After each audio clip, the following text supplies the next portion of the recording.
Bem, amigos do Universo Sombrio, tudo bem com vocês?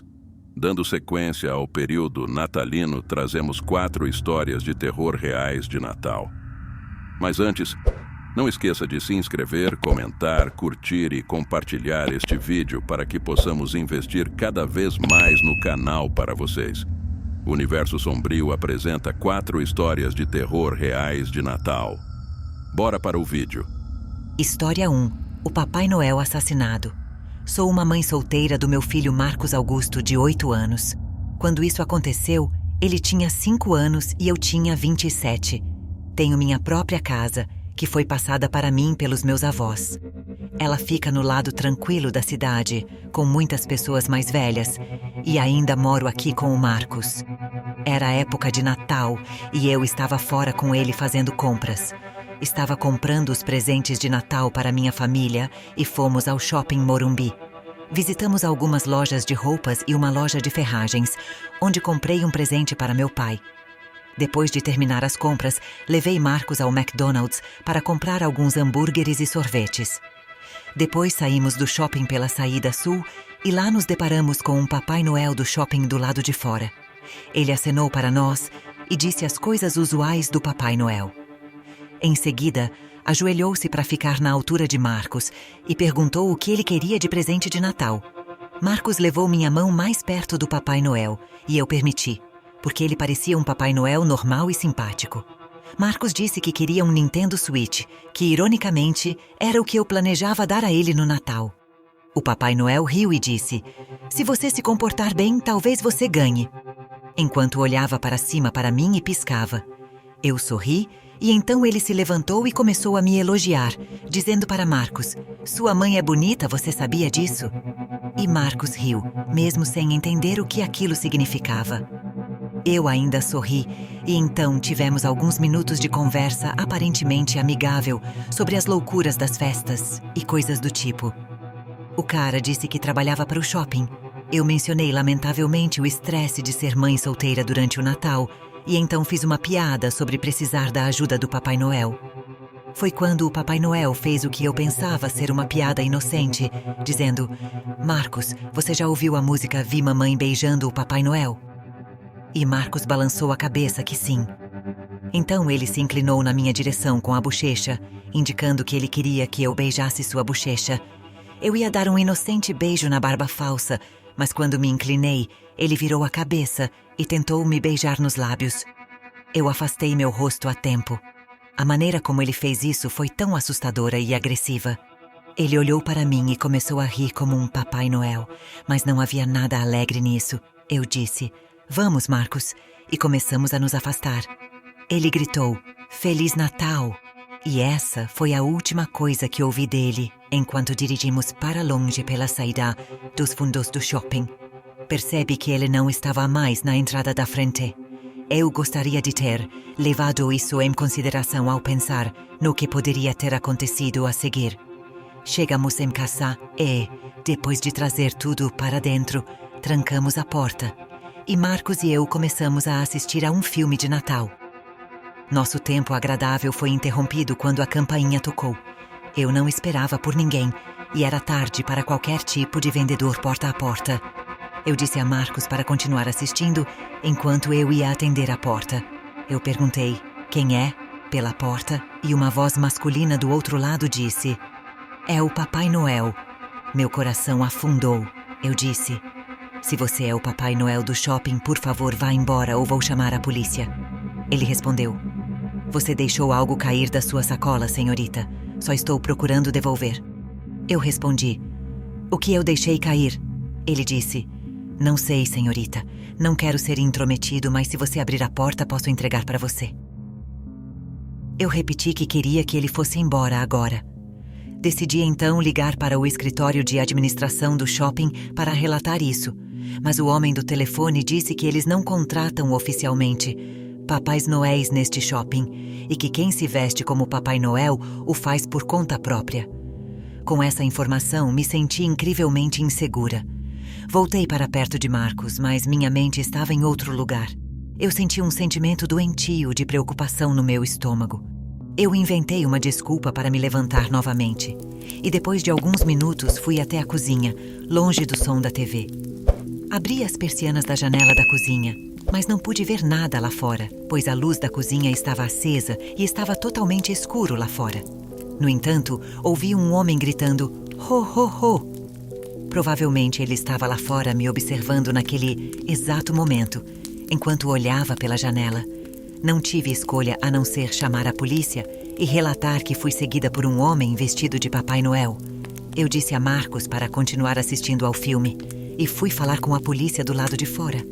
Eles registraram um relatório e seguiram em frente. A presença policial me fez sentir um pouco melhor. Algumas noites depois, porém, a campainha tocou novamente por volta do mesmo horário, se não um pouco mais tarde. Marcos já estava dormindo. Eu estava na sala assistindo a um programa. Desliguei a TV e subi para o meu quarto, que é conectado ao quarto de Marcos. A campainha não tocou novamente, mas eu nunca desci naquela noite. Foi só no dia seguinte, ao sair de casa, que encontrei um bilhete preso à minha porta da frente. Estava escrito e impresso. Tirei uma foto do bilhete, liguei novamente para a polícia e entreguei a eles, já que continha o número dele. A polícia disse que eu receberia notícias quando alguma ação fosse tomada. Na segunda-feira seguinte, recebi uma ligação de um detetive, dizendo que o homem não entraria mais em contato comigo, porque ele havia sido encontrado morto em uma lixeira do shopping, sem os olhos, e com um bilhete com o meu endereço. Isso foi assustador. História 2. O roubo do Papai Noel. Esta é uma história curta, mas marcante da minha infância. Cresci em uma casa de classe média nos subúrbios de São Paulo, Brasil. Minha irmã e eu éramos grandes fãs do Natal quando crianças. Eu devia ter uns 6 anos quando isso aconteceu, pois tínhamos acabado de nos mudar para a nova casa. Essa é uma das minhas memórias mais antigas, simplesmente pela gravidade do que aconteceu. Na véspera de Natal, sempre tive dificuldade para dormir, mesmo quando criança, devido à antecipação. Eu ficava acordado até tarde, jogando videogame no meu quarto, na minha antiga TV de caixa. Eu jogava até dormir de exaustão. Nesta noite em questão, eu estava jogando um jogo de Star Wars para o PS1. Quando precisei ir ao banheiro, abaixei o volume e saí silenciosamente do meu quarto, porque sabia que minha mãe ficaria brava se me ouvisse rondando na noite de Natal. Fui ao banheiro no andar de cima e, quando terminei, voltei silenciosamente para o meu quarto. Foi quando ouvi o som da árvore se mexendo lá embaixo, na sala de estar. Meu primeiro instinto foi pensar em Papai Noel. Comecei a descer as escadas, até chegar ao térreo. O som das agulhas de pinheiro se movendo estava mais alto agora. Eu espiava ao redor da parede inferior da escada para a sala de estar. Não havia luzes acesas, exceto por alguém segurando uma lanterna. Eu só conseguia ver as pernas da pessoa, já que ela estava inclinada atrás da árvore. Havia uma sacola preta no chão, e esse homem aleatório saiu de trás da árvore e me olhou. Ele olhou para mim e colocou o dedo indicador nos lábios, fazendo um gesto de silêncio. Ele sussurrou: "Sim, eu sou o Papai Noel." Eu era velho o suficiente e esperto o suficiente para saber que não era isso que o Papai Noel que eu conhecia parecia. Eu comecei a gritar por minha mãe e meu pai o mais alto que pude. Lembro-me de o homem começar a surtar, decidindo se levaria ou não a sacola cheia de nossos presentes.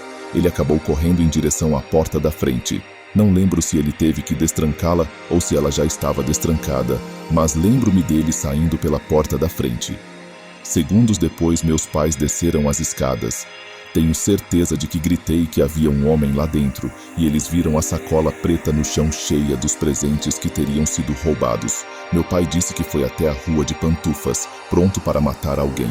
Metade dos enfeites da árvore foi retirada, e na sacola havia presentes que teriam sido roubados. Segundo meu pai, o método pelo qual o homem invadiu foi a porta dos fundos, que parecia ter sido aberta com uma alavanca, devido à madeira lascada. Uma casa a poucas quadras de distância também havia caído vítima disso, e estava nas notícias. Era definitivamente o mesmo cara. Não me lembro muito dos meus 6 anos, mas essa é uma memória que ainda permanece na minha mente como se fosse apenas alguns anos atrás. História 3. O sequestro do garoto. Era dezembro de 2020. Minha noiva e eu compramos uma casa juntos alguns anos atrás.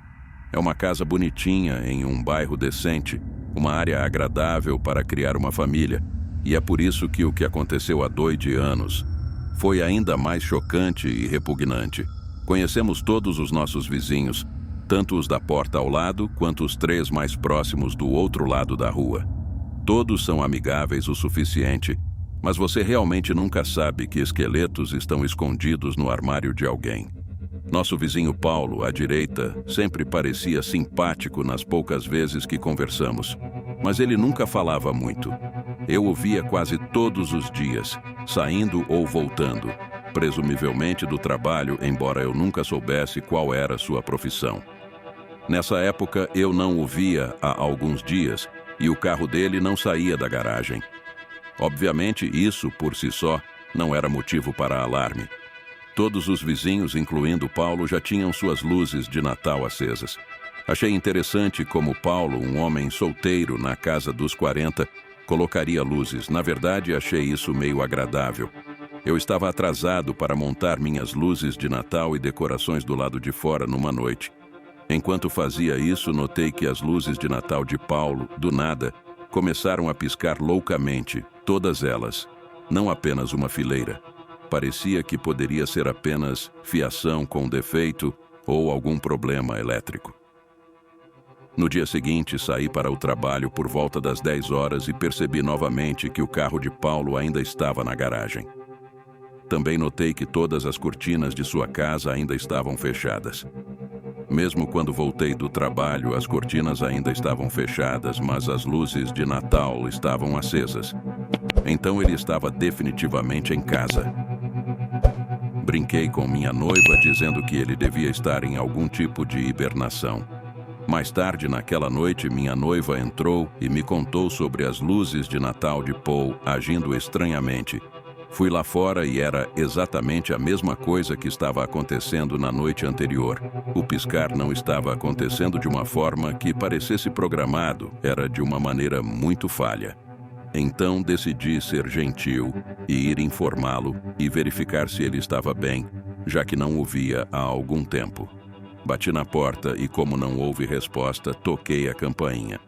Todas as cortinas estavam fechadas e eu não conseguia dizer se as luzes estavam acesas ou não. Sem resposta na primeira tentativa, toquei mais uma vez. Finalmente a porta se abriu e Paulo me cumprimentou. Eu disse a ele sobre as luzes piscando que eu acabara de perceber que não estavam piscando mais. Eu prometi a ele que não estava inventando e ele agradeceu. Perguntei se ele estava bem, pois não o tinha visto por um tempo. Ele disse que estava se sentindo um pouco mal, agindo um pouco estranho. Então, ouvi algo vindo de dentro da casa. A princípio, pensei que estava imaginando, mas parecia o choro de uma criança, pedindo socorro. Paulo não tinha filhos. Eu estava prestes a perguntar a ele se ele tinha ouvido aquilo, mas na hora decidi não fazer isso. Disse adeus e voltei para minha casa. Então, disse à minha noiva para ligar imediatamente para a polícia. Eu acho que Paulo tem uma criança em sua casa. A reação dela foi literalmente: o que você disse? Eu disse que acho que Paulo sequestrou uma criança. Liguei para a polícia e disse que acho que ouvi uma criança gritando na casa do meu vizinho, que não tem filhos e não tem saído de casa nas últimas semanas. Pedi para manterem a ligação anônima, embora eu soubesse que Paulo não seria tão estúpido a ponto de não perceber que fui eu quem fez a ligação. Com certeza, a polícia chegou e entrou na casa com um mandado. Quando ouvi o que encontraram, fiquei chocado. Havia um menino trancado no porão. Lá, havia 4 dias. O menino tinha sido sequestrado de uma cidade completamente diferente. Quanto às luzes piscando, o garoto era um gênio e de alguma forma encontrou uma maneira de piscar as luzes de Natal, como uma tentativa de pedir ajuda e chamar a atenção de alguém do lado de fora, sempre que ele via alguém pelas janelas bloqueadas do porão. Acredito que ele viu a chance de pedir ajuda quando alguém, eu, estava à porta da frente.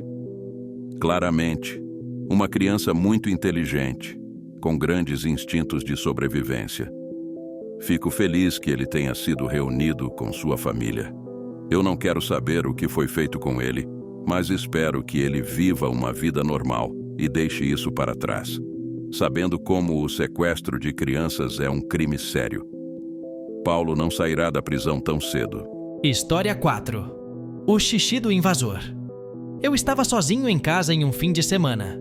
Então minha namorada Maria Clara veio passar o fim de semana comigo.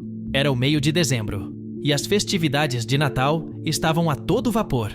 Maria Clara queria assistir a filmes de Natal naquela noite. Então pedimos comida, bebemos vinho e ficamos ao lado da árvore de Natal, na sala assistindo iOS filmes de Natal. Começamos com o Polar Express e depois assistimos ao Esqueceram de Mim. Acabamos ficando sem vinho, então decidi ir até a loja de bebidas na quadra ao lado para pegar mais. Levaria apenas 10 minutos, e como era um sábado à noite, eles estavam abertos mais tarde do que o habitual. O caixa estava trabalhando, e eu fiquei preso em uma conversa com ele, como sempre acontece quando vou lá. No meio da conversa, senti meu telefone vibrando no bolso. Eu verifiquei para ver quem era. Era a Maria Clara. Interrompi o caixa dizendo, 1 segundo, e atendi. Maria Clara parecia assustada, dizendo que ouvia barulhos vindo de baixo da sala de estar, o que significaria o espaço abaixo do piso. Eu disse a ela que estava tudo bem, que não havia nada lá embaixo. Ela me pediu para ficar ao telefone com ela até eu voltar, então eu fiz.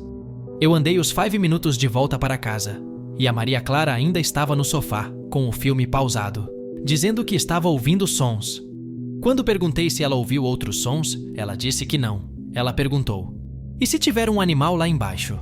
Eu disse a ela que isso não era possível, não havia aberturas de lugar nenhum do lado de fora. Eu abri a garrafa de vinho e continuamos assistindo ao filme. Não demorou muito para que ouvíssemos um som distinto de batida vindo de baixo, do espaço sob o piso. Olhei para a Maria Clara e ela olhou para mim. Ela estava certa, havia algo lá embaixo. Eu disse, pode realmente haver um animal lá embaixo. Mais uma vez, pausamos o filme e fui até o armário com a porta para o sótão. Peguei a lanterna na prateleira e desci para o espaço abaixo do piso. Eu fiquei perto da porta do espaço e fiz uma rápida varredura do local. Havia 1 milhão de caixas lá embaixo, então um animal pequeno poderia estar se escondendo em qualquer lugar. Cheirava a xixi lá embaixo, o que praticamente confirmava que havia algo lá. Eu não sou um exterminador ou controle de pragas, então não havia nada que eu pudesse fazer. Eu contei a meus pais sobre isso no grupo da família e disse ao meu pai que ele teria que chamar o controle de pragas no dia seguinte. Enquanto subia as escadas, ouvi algo do outro lado do espaço. Eu não sei o que era, mas algo se mexeu. Eu fiquei com medo de que algum animal corresse na minha direção, então subi as escadas com pressa e fechei a porta. Não havia muito mais o que fazer agora, exceto voltar para a sala de estar e terminar de assistir ao filme. Depois que Esqueceram de Mim terminou, fomos para o meu quarto e eventualmente dormimos. Eu acordei no meio da noite com uma vontade terrível de fazer xixi e com uma dor de cabeça latejante. Levantei-me, abri a porta do meu quarto e olhei para o corredor escuro. No final do corredor, vi a silhueta de uma pessoa. Quase gritei, mas, em vez disso, fechei a porta silenciosamente e a tranquei. Ouvi passos descendo o corredor e então a maçaneta da porta girou e alguém tentou abrir a porta. Uma voz profunda e horrível do outro lado disse, "Olá!" Foi quando Maria Clara começou a gritar. Ela foi acordada pelo meu levantar e ela ouviu a voz também. Eu teria tentado acalmá-la, mas eu estava com muito medo. Eu ouvi passos se afastando da porta, então liguei para a 190. Esperar pela polícia parecia uma eternidade. Tudo o que sei é que quando os policiais chegaram, não havia mais ninguém na casa. Quem quer que fosse, deixou um cheiro de xixi no espaço abaixo do piso. Não foi minha imaginação. Havia literalmente uma poça de xixi daquela pessoa no chão, o que é bastante perturbador porque sugeriria que ele esteve lá por um tempo. Embora provavelmente fosse um morador de rua, isso não tornava menos horrível. Minha família nem acreditou no início. Eu nunca mais esqueci de trancar a porta, novamente. Gostou do nosso conto de hoje? Então comente, compartilhe, curta, inscreva-se e ative as notificações. Quer colaborar conosco? Envie sua história e a produziremos no canal. O próximo conto pode ser o seu.